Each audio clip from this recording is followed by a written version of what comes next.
Hi, my name is Three Wise Radio. Hi, Three Wise Radio. Welcome to Three Wise Radio, a podcast where we talk about movies, video games, comic books, TV, technology, the internet, and pretty much everything else media related. My name is Joe Greller, and I'm not on this cast, but that's not stopping Garrett Welker and Sam Pixley from reviewing Power Rangers for you. Yes, the movie's been out for a little over a week, so we assume if you're going to see it, you've seen it. And if you're not going to see it, well, then you won't mind us spoiling it for you. However, because of some technical difficulties, we have to release this cast today along with our new episode. But don't worry, we'll resume next week with brand new episodes every Tuesday and, well, from here on out. So enjoy this edition of Point 5 version of Three Wise Radio.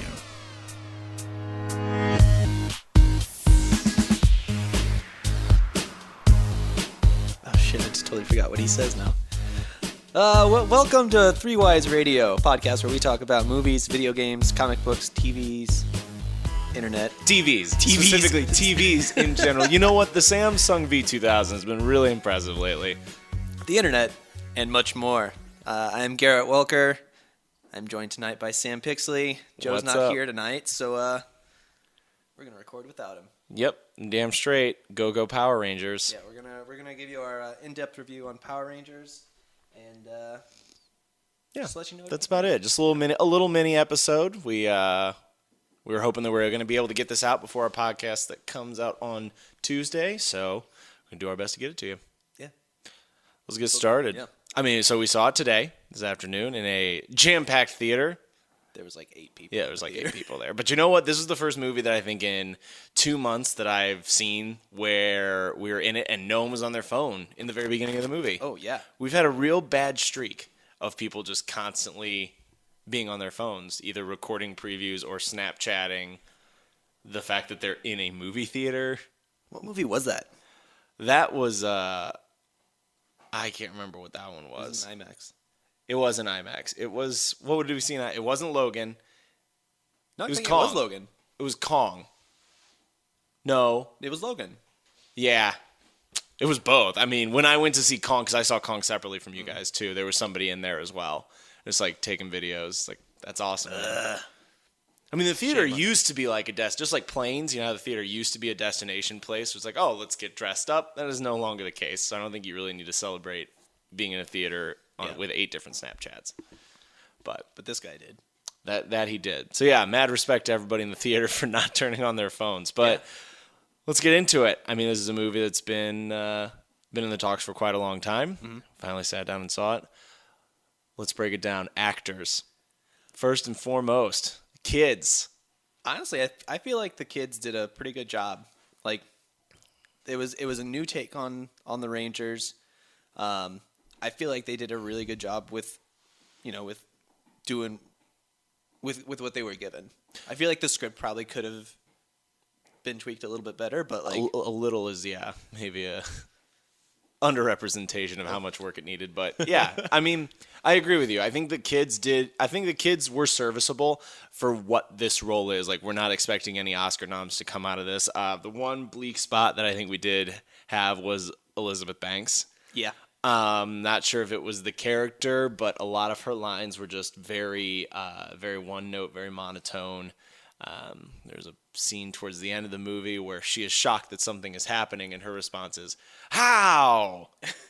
And that's it.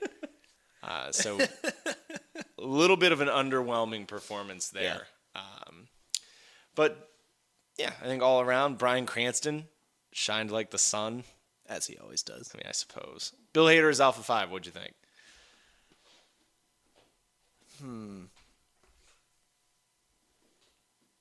I didn't hate it. Didn't really love it though either. There really wasn't much there. Yeah. And we didn't get the I. We got it a few times. Did we? Yeah, he's like, ay. Oh, okay. I guess I didn't pick on it because it was more of like an oy vey. Yeah. Instead of like This is just Alpha's my random usual catchphrase. panic mode, like, ah. Yeah. He was just more him repeating things that were being said in the room Yeah. off camera. This is very strange. Did you notice that? I did. Half the time it was just him repeating Zordon, but they didn't want the budget to have him in the shot, so that was a little strange. definitely agree with you that it's a different tone, because I imagine that this is how other people that aren't as big of a fan of DC as I am think like, oh, this is just way too dark. Like this Power Ranger movie was in the dark to me the entire time. Yeah. The entire movie. Anytime anything was happening, it was nighttime, and then it would show them in school for 30 seconds. Then it's like, oh man, back to the streets, back to the nighttime. Yeah. Back to the caves. So for me, that was a little bit much. So if that's how people feel, then I totally understand them being upset about the tone. A little too dark for me. Okay. Thoughts? I mean, I can use the same argument that you did with Justice League. It's like they're underground for a good majority of the movie. Oh, for the trailer? Yeah. Yeah, no, they're underground almost exclusively. I would say a bit too much, if you ask me. What did you think of the characters? I Not so enjoyed much it. the actors, but the actual I representation. enjoyed it. Again, of the characters. it's a nice it's a nice way of like bringing the classic Rangers into a more modern day time. I liked that Billy was on the spectrum. Like, yeah, I think in an interview or like something, one of the people involved were saying that he had Asperger's is what it was. yeah. So I thought that was like a nice. I really enjoyed just the way that they were able to tie a lot of the character quirks into how they actually mesh together, and Yeah. I felt it worked. I agree. Yeah, somewhat. I felt like I got a little tired of each character had a slightly different element, but they're like, hey, I'm the outsider. Oh, really? I'm also the outsider. Oh, me? My mom's sick. And because of that, I'm an outsider. Like they were just all outsiders. Yeah. And I guess that kind of works, but it was that they didn't have like secondary qualities. Like Kimberly was the popular girl, but that never happened. It was just, I think that her first scene was her cutting off all of her hair and like, yeah, fuck my old life that we never actually got to see, so it doesn't really resonate with me at all. Yeah. So I'd say Billy was probably Billy and Jason's relationship was probably my favorite, slash the most unique, because they were the first that kind of grouped up, and Jason did a good job of kind of taking him under his wing like right away, and kind of had a... See, I don't know. Now I'm just pacing in my mind like the characters just weren't really well developed. Like Jason he seemed pretty well adjusted. Like he didn't seem like things were that crazy. He just made a bad decision in the beginning of the movie, which was essentially like they did some kind of mascot prank after a really interesting joke, which we'll get to a little later. But then towards the end of the movie, he's like, I make bad decisions because I'm just so angry all the time. It's like, that was never shown. Yeah. Like none of the things about these characters that made them different or interesting, besides maybe Zach with his sick mom, like none of that actually took place. So that was kind of, it just, the characters seemed a little shallow and they didn't make a big effort to show that depth. Yeah. Which was interesting because the first like hour of the movie plus was just trying to do character development. Yeah. And the only other thing that I had issue with the characters, it kind of felt like, did you feel like Billy's Asperger's, was it healed when he became a Power Ranger? Because I feel like in the beginning, he's like, just want you to know I'm on the spectrum. Like, I don't understand jokes. I don't understand sarcasm. Like, that stuff doesn't resonate with me. Then when they put the suits on, he was making puns and having a good time and just like showing a lot of emotions that he didn't show. Yeah. Like I get that when you have that disorder though, like that stuff doesn't just magically appear. Maybe it does if you put a Power Ranger suit on.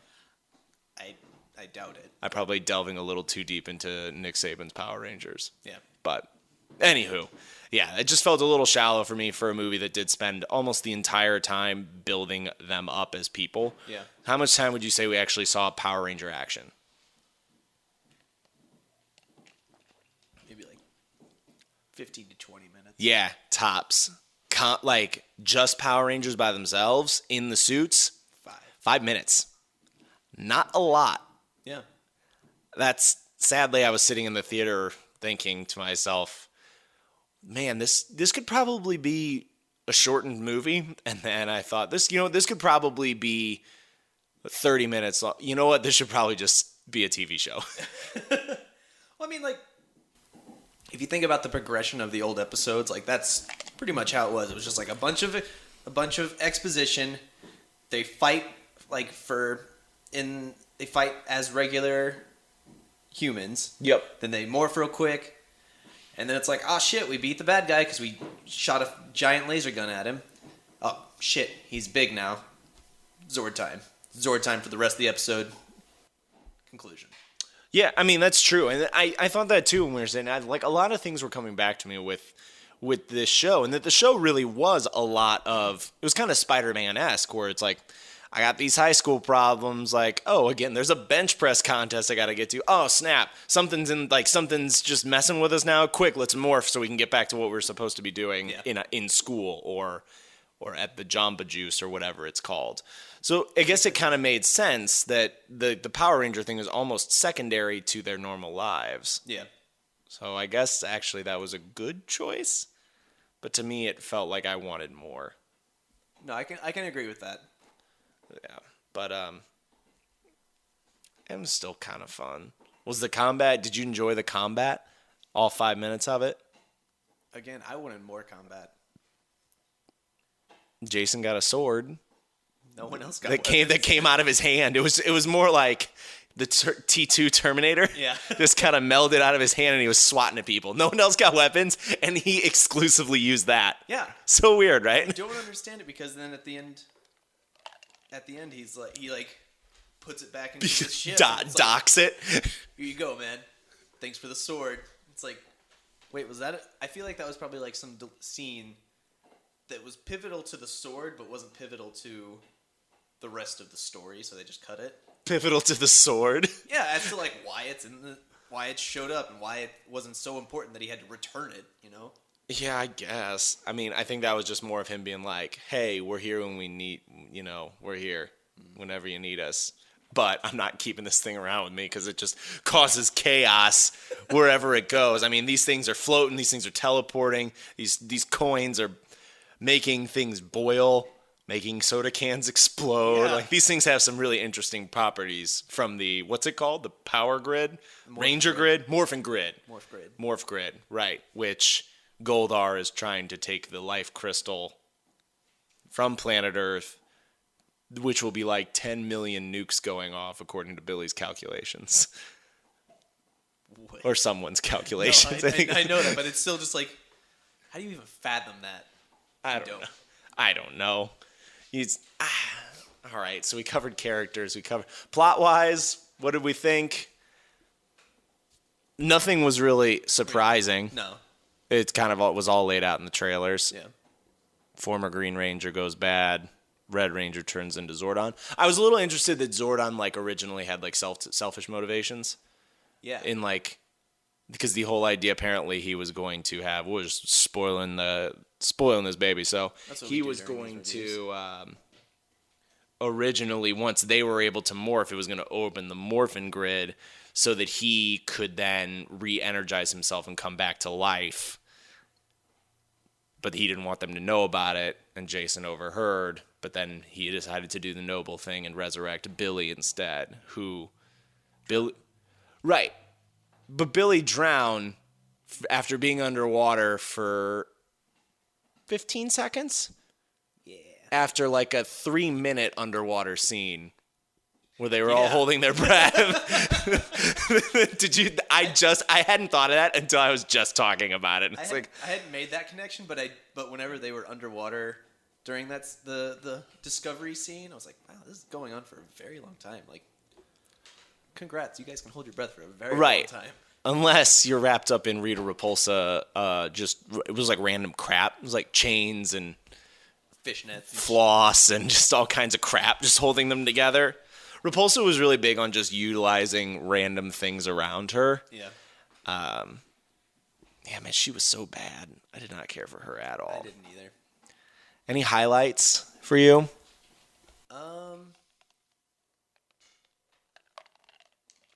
I've got mine, but I mean, I think, we had talked about nostalgia before, but like, this was a good nostalgia-driven thing, and then it was able to also introduce the new elements, and I really appreciated that. I mean, we had the theme song going on. That was a great moment.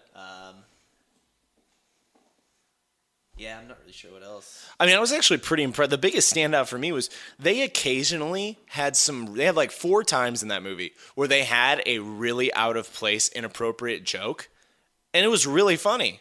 Yeah. I mean, I won't spoil those jokes because those are not conducive to the plot whatsoever, but I would usually when I'm in a theater with just a couple people, I won't like laugh out loud, you know?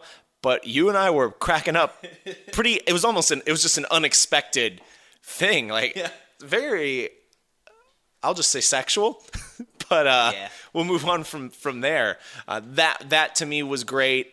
And then, I mean, I want it to continue, but I'm glad that we've got the exposition of like, let's talk about who all these characters are, because they didn't do a good job of that to me, and I'm ready to move on from it. But anything else you'd like to add? I think we kind of just briefly touched on just about everything. The suits look fine. Yeah, What do you want him to look like? I honestly actually didn't hate the suits. I was fine with Goldar too. I wasn't the Mama Mamazord. Mamazord, Megazord looked dumb. I mean, to me, I just don't like it. It didn't actually like incorporate the parts of this. It just looked like Optimus Prime, but a real big version. So that was a little disappointing. But the Zords were okay. What was Black Ranger's Zord? It was a mammoth. Was it? Because it had 6 legs. So did the Triceratops. Right. I was gonna ask what that one was next. The Triceratops, though, at least made a little sense. The mammoth's snout though was just like a spear. Or trunk, I guess. Yeah. Trunk. It didn't look like. It looked like a beetle. Yeah. That was a little bit. Yeah, that was interesting. And then they just kind of morphed on it. The Megazord just kind of happened on accident. Yeah, that was another thing that I was confused about, because it's like normally it's like we've got to combine it. And it's like this just happened. What the hell? I like the idea though that maybe like it's something they don't totally understand, or it's not something that they can do willy-nilly. Because that is one thing with Power Rangers. Like, the show, it makes sense because you just want that to happen once a week. But with these movies, if we're going to get the same process of, now they're fighting, now they're in their Zords, now they're in the Megazord, that's going to get old real fast. Yeah. Because it was already kind of old on the first go-around. Yeah. No, that would make sense. And that would explain why Rita was just like, how? Maybe like the Nexus, the Neo Crystal was able to charge him to do it or something. Maybe, I don't know. That makes sense. I suppose. Let's see. What do you rate it? See in theaters? The kids enjoyed it. Mm-hmm.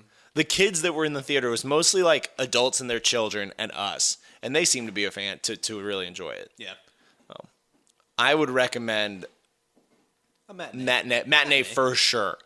If you're paying less than you normally would for a movie, it's fine. But yeah, definitely a matinee. I would not spend full price. This will be a good movie. When this comes on Netflix, I'll watch it again. Oh, for sure. But all right. So I guess that's our review of it. Anything else to bring to the table? There's some ridiculous trailers we saw there. Oh God, I don't even remember half of them. There was a party squirrel night, some kind of squirrel magic. The Nut Job 2. The Nut Job 2, which begs the question, what was and when was Nut Job 1? Nut Job 1 was a while ago. That doesn't exist. Yeah, it did. Did you see it? No. Damn it. All right. Well, I think that does it for us. All right. Tune in Tuesday, whenever the next episode drops out. This will probably drop Saturday morning. Something like that. I don't know why I'm telling you when it's going to drop as you're listening to it. It's yeah, I don't know. Got a real Schrodinger's cat situation here. Is that the proper use of that? Pavlov's dog? No. Trying to think of other scientific anomalies. You'll find out. How do magnets work? 3 Wise Radio is a production of 3 Wise Media. For more information, check us out on Facebook.